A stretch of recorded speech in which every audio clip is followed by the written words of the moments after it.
Bueno, muy buenas noches. Mi nombre es Cristina Rueda, profesional de Desarrollo Humano para la unidad Bienestar UMB Virtual. En este momento voy a dar inicio al videotaller que tenemos programado para el día de hoy, para esta noche, que corresponde a identificación y prevención de violencia en la pareja. Entonces, vamos a iniciar.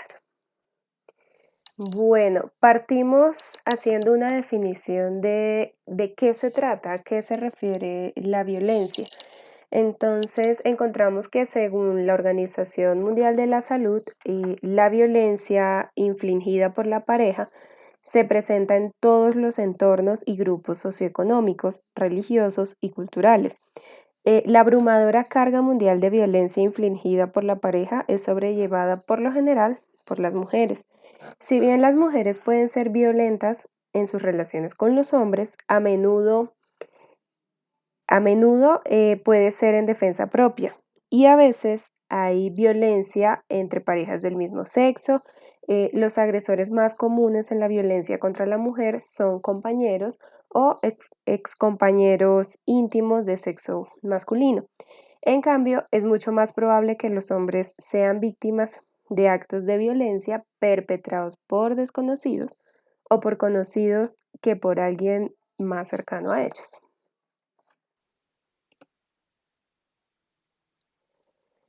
Un dato curioso, según los datos del Observatorio Colombiano de las Mujeres, durante la cuarentena obligatoria se han presentado 91% más en llamadas a la línea 155, que es la línea de orientación a mujeres em, víctima de la violencia.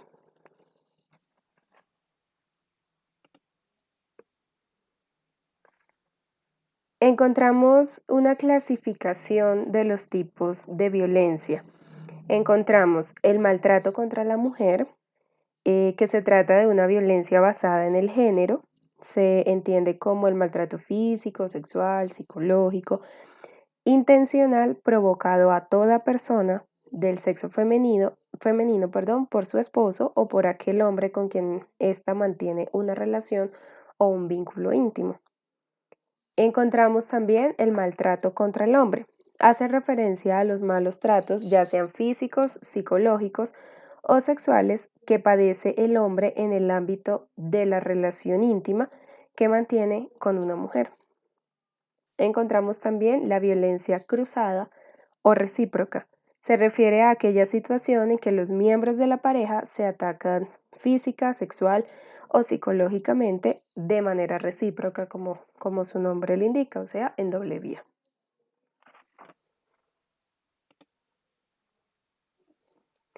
Bueno, cuando nosotros hablamos de violencias en pareja o en la pareja, encontramos varios tipos de violencia.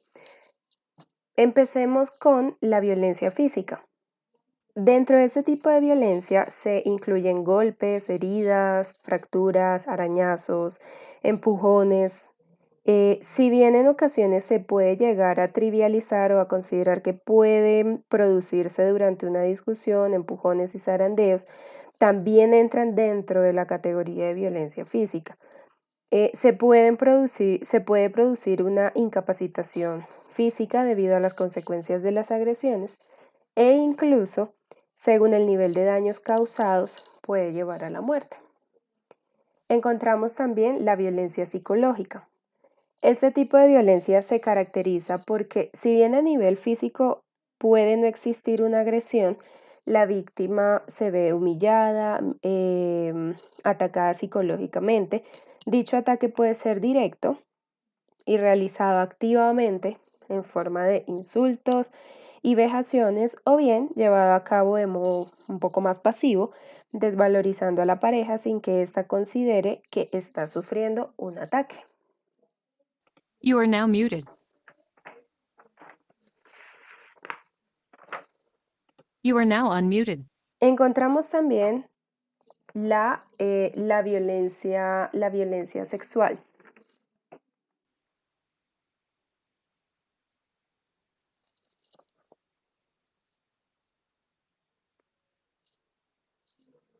Si bien de algún modo podría considerarse dentro de la violencia física, la violencia sexual se refiere concretamente a aquel tipo de situaciones en que una persona es forzada y coaccionada para llevar a cabo actividades de índole sexual en contra de su voluntad o bien en que la sexualidad es limitada o impuesta por otra persona.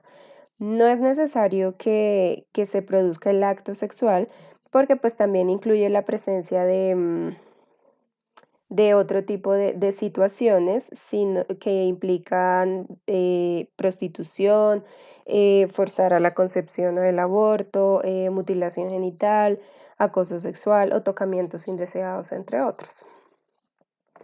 Perdón, bueno, me voy a devolver un poquito a la parte de violencia psicológica. Encontramos que hay muchas formas de agresión psicológica. Entonces, expresiones de agresión cuando la pareja empieza como a atacar la parte física, insultar, humillar, hacer burla, llamar de pronto, utilizar expresiones tales como fracasado, no eres suficientemente bueno, nadie más te va a querer, control coercitivo también puede ejercer el maltratador. Por ejemplo, cuando intenta que no veas o hables con familiares o amigos, em, toma decisiones por ti, trata de controlarte, demandando el saber dónde has estado todo el tiempo y qué has estado haciendo, hace amenazas o realiza amenazas de hacerte daño físico, amenaza con herirse a sí mismo o suicidarse porque está molesto o molesta, amenaza con herir a alguien que tú quieres, amenaza, por ejemplo, con llevarse a los niños en caso de que tengan hijos, evita que dejes la casa cuando quieres irte, evita que uses tu propio dinero, destruye cosas que para ti son importantes. Listo. Bueno, entonces ahora me salto nuevamente. Vamos a violencia económica.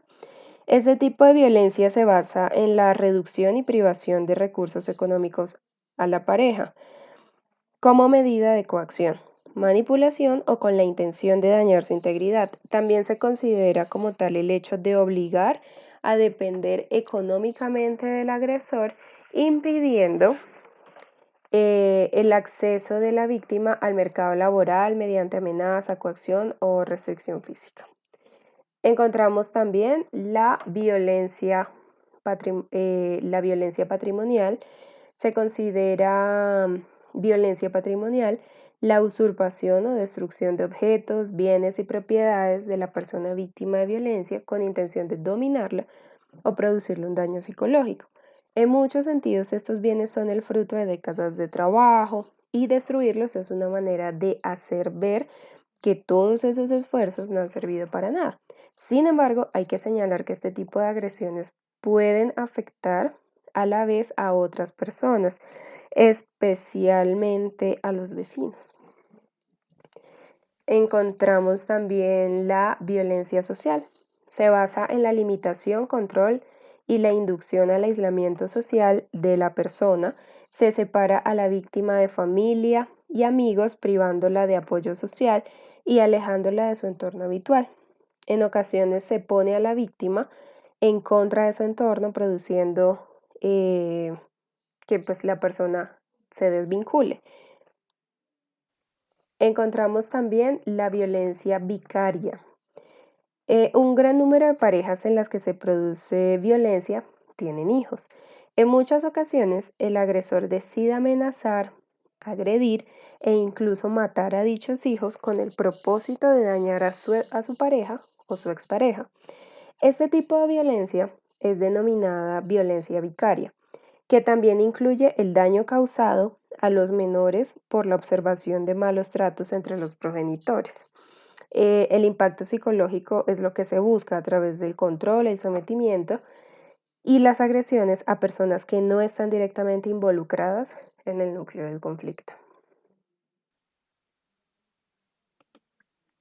Muy bien. Entonces, resulta que cuando nosotros hablamos de violencia o cuando hay presencia, violencia, situaciones violentas en las parejas, hablamos de un ciclo. Entonces encontramos que hay un ciclo de la violencia.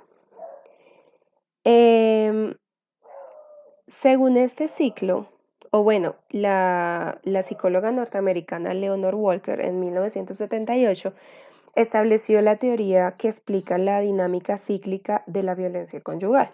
Este ciclo está compuesto por 3 fases distintas que varían en tiempo e intensidad para cada pareja y es denominado por la autora como el ciclo de la violencia. Entonces encontramos 3 fases. La fase 1, que es la de acumulación de tensiones, esta que está por acá. Durante esta fase ocurren incidentes menores de agresión que van creando un clima de temor e inseguridad a partir de que la pareja se enoja por cualquier cosa, le grita o amenaza. En general, el comportamiento de la pareja afectada es de negación y racionalización de lo ocurrido, que se expresa en la justificación del comportamiento de su pareja. No se defiende, se muestra pasiva y casi convencida de que no, o convencido de que no existe salida, por lo tanto, no realiza ningún esfuerzo para cambiar su situación. Su estado emocional es tan precario que puede llevar a la persona a frecuentes estados depresivos y de ansiedad que la incapacitan o lo incapacitan para valorar lo que está sucediendo porque su energía está puesta en evitar un daño mayor. Eso en acumulación de tensiones. Pasamos a la segunda fase o la fase 2, que se refiere a la explosión o incidente agudo. Las tensiones son descargadas a través de golpes, empujones o maltrato psicológico excesivo. En esta fase, ambos operan con una pérdida de control y con gran nivel de destructividad, donde la pareja comienza por querer enseñarle una lección a su cónyuge sin intención de causarle daño y se detiene solamente cuando piensa que su pareja aprendió la lección. La persona es golpeada y experimenta incertidumbre acerca de lo que sobrevendrá. Enfrenta de forma anticipada la casi certeza de que será golpeada gravemente, por lo que cualquier acto o palabra que él o ella realice para tratar de detener el incidente agudo y como una forma de salir de la angustia que sobreviene ante lo incierto de la relación, tiene efecto de provocación sobre la agresividad del sujeto. Y luego encontramos la fase 3, que es la fase de tregua amorosa. Entonces, esta fase viene inmediatamente después de terminar el incidente de violencia aguda, al que le sigue un periodo de relativa calma. El comportamiento de parte o por parte del cónyuge es extremadamente cariñoso, amable, con muestras de arrepentimiento, pide perdón, promete no volver a agredir a su pareja, bajo también la condición de que su pareja no le provoque su enojo. Con esos gestos inusuales de cariño se dan muestras de que ha ido demasiado lejos, pretende compensar a su pareja y convencer a las personas enteradas de lo sucedido de que su arrepentimiento es sincero. Esta fase generalmente se acorta o desaparece con el tiempo en que se agudizan los episodios violentos. Asimismo, en este momento es cuando la persona afectada abandona cualquier iniciativa que haya considerado tomar para poner límite a la situación violenta que vive. Entonces aquí es donde vemos en ocasiones que, por ejemplo, algunas personas, mujeres o demás que son víctimas de violencia y demás, buscan ayuda, asisten a las entidades judiciales, colocan una demanda y al día siguiente van y se retractan. Entonces, en muchas ocasiones puede estar explicado por el ciclo de la violencia. Entonces, la persona ya entra en esta fase de tregua amorosa y retira la denuncia, ¿cierto? Porque la pareja le pide perdón, porque le promete que no lo va a volver a hacer, situaciones como estas. Entonces, por eso en esta etapa se habla de que la persona afectada abandona cualquier iniciativa que haya considerado tomar para poner límite a la situación violenta en que vive. Por su parte, la pareja afectada y deseosa del fin de la violencia en su vida conyugal, sin necesidad de dejar la relación, caen fácilmente en la fantasía de creerse amados por su pareja y que nunca más volverá a agredirlos. Es hasta este ciclo de violencia, es hasta que el ciclo de violencia se repite en numerosas ocasiones que el cónyuge o la persona afectada comienza a perder la confianza en las promesas de su pareja, y es en ese momento cuando la persona logra reconocer el carácter abusivo y degradante de la relación de pareja y cuando se plantea la posibilidad de buscar ayuda para romper con el ciclo de violencia. Bueno, aquí hay un tema que puede resultar un poco curioso para muchas personas e incluso un poco controversial para otras, y es el tema de la violencia hacia los hombres. Este tema por lo general genera o puede generar como muchas risas o muchas burlas, pero es una situación que también se vive. Cuando nosotros hablamos de violencia en la pareja, como lo mencionaba hace un ratico, no hablamos solamente de la violencia dirigida hacia las mujeres. Encontramos la violencia también dirigida hacia los hombres, de pronto en una menor proporción, pero también está ahí presente. Entonces, la violencia en pareja a los hombres es una generalidad lamentable que las mujeres sean las víctimas de agresiones por parte de sus esposos o compañeros sentimentales. Sin embargo, poco se sabe de los hechos donde ellas son las que golpean a sus parejas. Conducta que al salir a la luz pública casi siempre convierte al afectado en sujeto de burla. Hasta hace poco la agresión de las mujeres contra los hombres había permanecido oculta.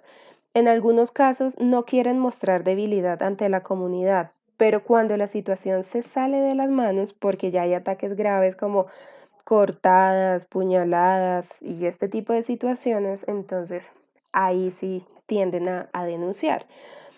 Aunque las mujeres sufren más este flagelo, el tema de la violencia, los hombres no se escapan a este tipo de violencia, la violencia en pareja.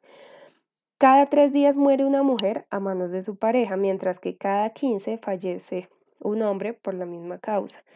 En 2015 murieron 27 y 6.315 resultaron heridos por cuenta de su pareja o expareja, según datos de medicina legal.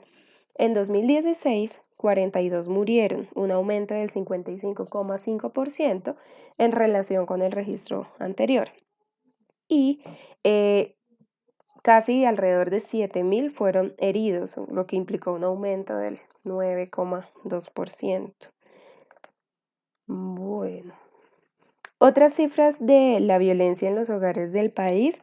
Tenemos que 3 de cada 4 hombres en Colombia han sufrido algún caso de violencia psicológica en su vida de pareja. Los celos por hablar con otra mujer son el detonante principal de los casos de violencia psicológica reportada por los hombres. El porcentaje de hombres que alguna vez ha reportado violencia física es menor que el de las mujeres, que llega al 31,9%. Encontramos también que más de la mitad de los casos de violencia doméstica contra hombres ocurren en los quintiles de riqueza bajo y medio. Listo. Entonces ahora veamos cuáles son las causas y los factores de riesgo de la violencia infligida por la pareja. Encontramos que el modelo que más se utiliza para comprender el problema de la violencia es el modelo ecológico, que postula que la violencia es el resultado de factores que operan en 4 niveles: individual, relacional, comunitario y social, sobre la base de una organización social basada en la desigualdad y el dominio de los hombres sobre las mujeres, que acepta la violencia como forma de resolver conflictos. Encontramos entonces factores sociales, normas que dan por sentado el control de los hombres sobre las conductas de las mujeres, aceptación de la violencia como vía de resolución de conflictos, noción de la masculinidad unida al dominio, honor y agresión. Encontramos también los factores comunitarios, Pobreza, estatus socioeconómico bajo, desempleo, aislamiento social y familiar de las mujeres, formar parte de grupos violentos. Encontramos factores relacionales, conflicto de pareja, control del dinero y toma de decisiones por parte del hombre de la familia. Y encontramos unos factores individuales, ser testigo o víctima de violencia en la familia de origen, padre ausente o que rechaza, consumo de bebidas alcohólicas, interiorización de los valores y papeles tradicionales, es decir, superioridad del hombre e inferioridad de la mujer. Son como las causas y factores de riesgo. Bueno, encontramos que hay una serie de características que incrementan la posibilidad de convertirse en agresor o en agresora. Encontramos salario bajo, bajos logros educativos, edad adolescente o joven, comportamiento agresivo de joven, fuerte consumo de alcohol o bebidas alcohólicas, depresión, enojo y hostilidad, historia previa de violencia de abuso físico, pocos amigos y aislamiento, desempleo, dependencia emocional e inseguridad, creer en roles estrictos de género, por ejemplo, la dominación por parte del varón, deseo de poder y control en las relaciones, ser víctima de abuso físico o psicológico durante la infancia. Ahora veamos cuáles son las consecuencias de la violencia de pareja o en pareja.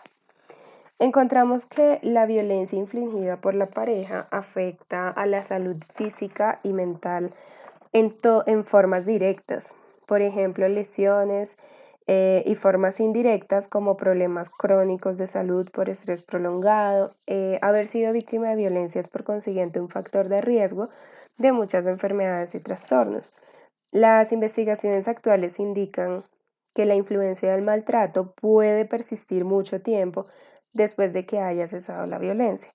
Cuanto más grave sea el maltrato, pues mayores serán sus repercusiones sobre la salud física y mental y las consecuencias de los diferentes tipos y múltiples episodios de maltrato parecen ser acumulativas con el transcurso del tiempo. Mediación familiar y violencia de pareja. La mediación conceptualiza el conflicto desde una óptica positiva, de manera que promueve un cambio en la interpretación de la situación que genera alternativas conducentes a salir del conflicto y donde los intereses de ambas partes son tenidos en cuenta a partir de la interpretación comprensiva de la situación. Con respecto a las características del proceso de mediación, algunos autores refieren que para entender el funcionamiento de la mediación es necesario conocer sus elementos. Encontramos la voluntariedad. Se basa en la decisión de las partes para iniciar, participar y continuar con el proceso de mediación. En cualquier momento las partes tienen derecho a retirarse sin la obligación de continuar. Encontramos la confidencialidad. Antes de comenzar la mediación, el mediador entrega a las partes un convenio de confidencialidad que todos suscriben y en el que todos se obligan a no difundir públicamente lo que allí se trate. Encontramos también la imparcialidad o neutralidad. El mediador no toma partido ni se inclina por ninguna de las partes. Él debe administrar y controlar el procedimiento, dirigirlo, marcar las pautas y facilitar las alternativas. Y encontramos la flexibilidad, que está ligada a la informalidad del procedimiento y hace que sea un sistema más rápido que el sistema legal. Se realizan sesiones conjuntas entre las partes y el mediador y también sesiones privadas entre el mediador y cada una de las partes. Pues vale la pena mencionar que cuando se presenta alguna situación de violencia y demás, hay como 4 sectores a los cuales se puede recurrir. Encontramos el sector justicia, todo lo que tiene que ver policía, fiscalía. Encontramos el sector salud, IPS, CPS, hospitales en caso de pues, agresiones, el tema de atención psicológica. Encontramos también el Ministerio Público, todo lo que tiene que ver con con la Procuraduría, además. La incidencia social que tiene que ver pues, con organizaciones que se dedican como a promover a promover el tema de la defensa de derechos de mujeres, de hombres, prevención de este tipo de situaciones, redes de apoyo comunitario, iglesias o demás. Y ya para finalizar, bueno, aquí quedó un poco corrida. Ya para finalizar, encontramos qué puedes hacer para ayudarte. Entonces encontramos uno, relacionarte con personas que te apoyen, que se muestren comprensivas. Por ejemplo, no aquellas personas que puedan culparte por la situación de abuso, que eso sucede con mucha frecuencia. Asegurar un orden de restricción o protección si es necesario. La orden prohíbe al individuo pues, acosar, amenazar, acercarse o incluso contactarte. Siempre cargar como esa orden contigo. Buscar ayuda a un psicólogo o contactar a un médico, proveedor de atención primaria en salud. Involucrarse en los servicios que ofrecen los centros o refugios para mujeres u hombres maltratados. Y ya entonces cerramos por acá.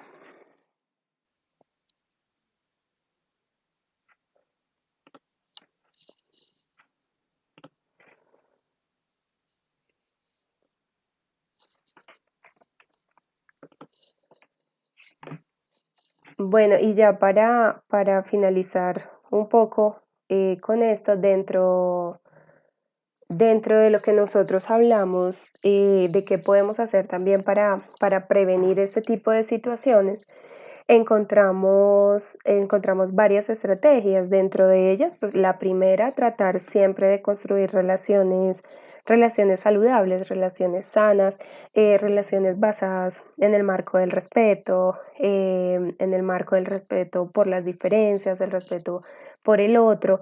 Encontramos también identificar conductas agresivas, ¿no? Las personas en ocasiones pueden mostrar o dar indicios de que tienen como esos estallidos o que pueden ser personas violentas, pero a veces, no sé, de pronto a veces la emocionalidad puede llegar como a cegarnos y no nos permite ver más allá o reconocer este tipo de situaciones. Y a veces está como muy presente o como muy latente esto, pero de una u otra forma nos negamos como a reconocer o a ver más allá y ver que esas muestras que está dando la persona realmente pueden ser un signo de alarma. Por ejemplo, que cuando se enoje, la persona está enojada, está enfadada, empieza a lanzar cosas, a golpear cosas. Entonces, todo eso pueden ser como signos también de alarma de que esa persona no tiene como sus temas ahí de ira y que de pronto no hace una buena canalización de ese tipo de emociones o tiene cero control del enojo, pero entonces desplaza en el momento que está pasando por el enojo y demás, desplaza ese enojo hacia algún objeto, hacia algún elemento, pero esto también puede ser un signo de alarma porque pues desplaza de pronto la ira hacia un objeto, una puerta, una pared, etcétera,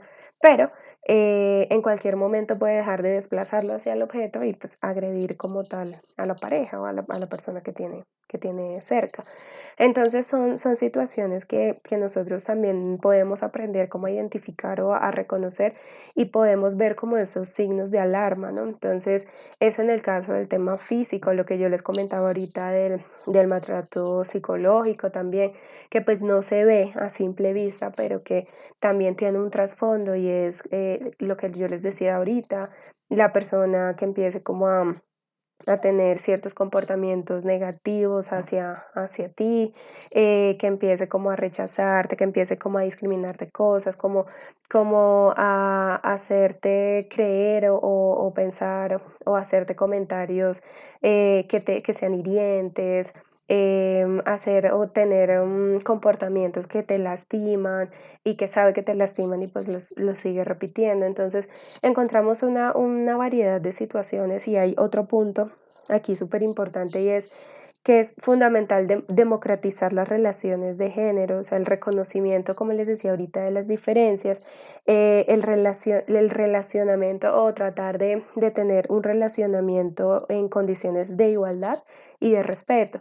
Ya todo ese tema de que el hombre tiene unos roles muy específicos y él entonces, por ejemplo, como uno lo veía o todavía se ve de pronto en algunas sociedades, el tema de que la mujer es la que tiene que estar dedicada al hogar, el hombre es el que tiene que ser el sustento de ese hogar. Entonces, por ejemplo, el hombre no puede cocinar, no puede lavar un plato, no puede barrer, porque son como comportamientos mal vistos. Entonces, todo ese tipo de situaciones también pueden generar predisposición a situaciones de violencia, ¿sí? Entonces, ahí hablamos de la transformación de los estereotipos o las ideas preconcebidas sobre lo que debe o no debe hacer, o debe o no debe, o puede o no puede hacer un hombre o hacer una mujer. Entonces, hay que tratar de trabajar también en una transformación de esos estereotipos. Otro punto fundamental es no naturalizar la violencia o no tolerar la violencia. Entonces, a veces es completamente, o para algunas personas puede ser completamente natural tratarse o que la pareja al referirse a ellos lo haga de una manera despectiva o utilizando apodos, criticando de pronto la parte física y demás. Entonces, hay que tener mucho cuidado con eso porque pues el tema puede ser muy sensible. Entonces, hay que, como yo les decía, estar muy atentos a lo que pueden ser signos de posible alarma de que él puede estar en una relación abusiva y también no tolerar o no naturalizar la violencia, no asumir como natural ese tipo de comportamientos o de conductas que nos hieren, que nos lastiman, que nos hacen sentir mal y que de una u otra forma nosotros sabemos que no están bien. Entonces, bueno, eso es todo para finalizar el video taller. Espero que sea del agrado de ustedes y pues cualquier cosa, duda o demás, yo estaré atenta a través de mi correo o demás me pueden contactar o aquí mismo a través de la plataforma. ¿Listo? Que pasen un buen fin de semana, cuídense mucho y un gusto haber compartido este espacio y esta información.